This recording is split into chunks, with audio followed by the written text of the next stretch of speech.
Donc bonjour à tous, donc aujourd'hui je vais vous présenter dans la vidéo ma station météo. Donc, pourquoi j'ai investi dans une station météo, comment je m'en sers au quotidien, ses avantages et ses inconvénients.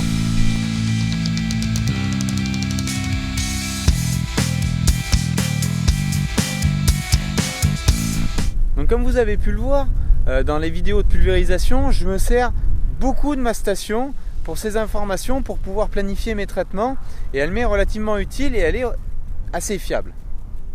Donc je vais vous la présenter aujourd'hui, ses avantages et ses inconvénients. Il y a surtout un inconvénient aujourd'hui, il se trouve là-haut, c'est sur l'anémomètre, passer 50 km/h où on n'enregistre pas les données sont erronées. Donc je vais vous la présenter.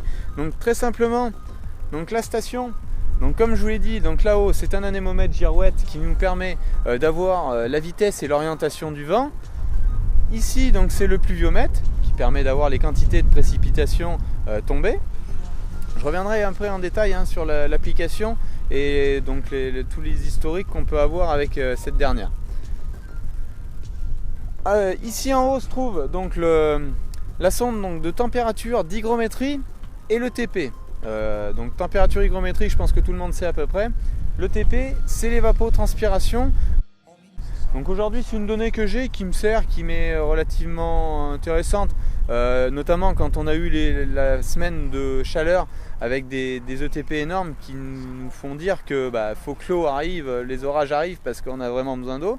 Mais elle me sera vraiment intéressante celle-ci quand j'aurai l'irrigation pour piloter l'irrigation et savoir quand il faut revenir ou pas, justement avec un tour d'eau et pour apporter la bonne quantité d'eau au bon moment pour ne pas en gaspiller. Donc j'ai en temps réel, donc avec un différé de 15 minutes, les informations de la station. Donc les capteurs émettent toutes les 15 minutes. Donc comme vous pouvez le voir, donc ici il y a une antenne, donc elle émet vers un serveur Sigfox qui permet d'avoir donc les informations de cette dernière toutes les 15 minutes.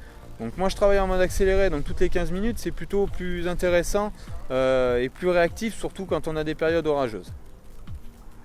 Donc maintenant on passe en plein écran donc, sur l'application pour que je vous présente, donc vous pouvez voir donc, sur l'application tout de suite le rideau avec donc, les températures, précipitations des 12, 24 et 48 heures, l'hygrométrie, le TP, la vitesse et la direction du vent.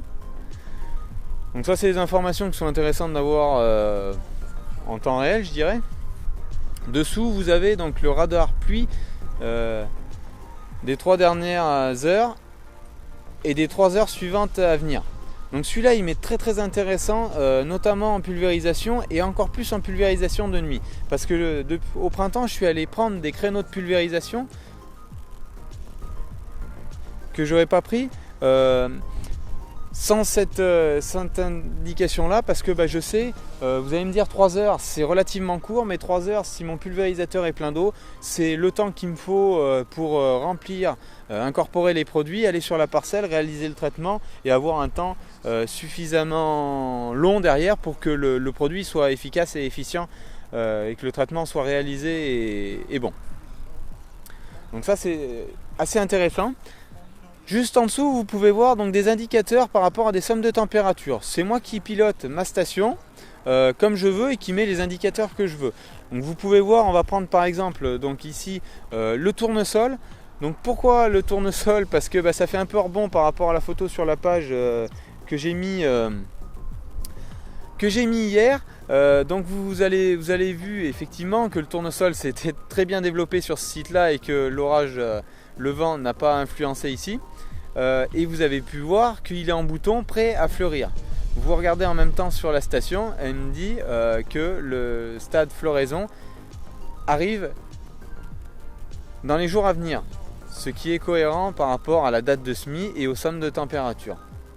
Donc c'est quand même assez intéressant quand on a des sites éloignés à piloter d'avoir ce genre d'informations, parce que on sait par rapport à des stades critiques, notamment on peut rentrer, il y a des choses pré-remplies, la pyrale pour les traitements pyrales, par rapport aux pontes, on peut rentrer aussi sur des temps par rapport à la levée. Donc quand on a comme sur des blés par exemple, si on veut réaliser un traitement en prélevé et ben on sait par rapport à la date de semis quand va intervenir la levée, par rapport au modèle, par rapport aux prévisions des jours à venir. Lui, le modèle tourne et il nous sait que dans 7 jours, voilà, on va être au stade levé et tout. Donc ça permet d'anticiper et de pouvoir prévoir des travaux à ces moments-là.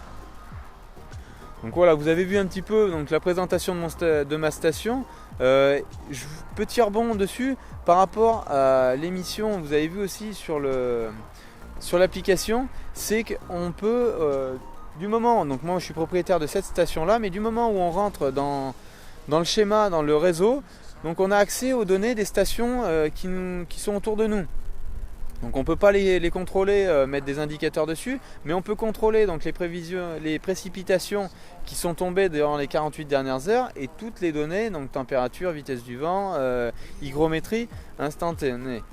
Donc moi ça m'est assez important sur certains sites où je vais faire de la pulvérisation d'avoir ces données-là, parce que d'un endroit à l'autre, le vent peut s'être levé différemment et c'est assez important pour moi ces données-là. Donc voilà, vous avez eu un petit peu la présentation de ma station, de ce que j'en fais au quotidien, comment je l'utilise. Donc la semaine prochaine, on discutera de ce que vous avez vu ici. Vous voyez le blé à verser dû à l'orage de mardi dernier. Donc on fera un petit point là-dessus. À côté, vous avez les betteraves, ici derrière en vert. Donc cette semaine, j'ai les montées à graines, donc les betteraves sauvages arrachées. Donc vous allez voir ça sur la vidéo la semaine prochaine. Donc en attendant, je vous souhaite bonne semaine et je vous dis à samedi prochain. Allez, bye bye.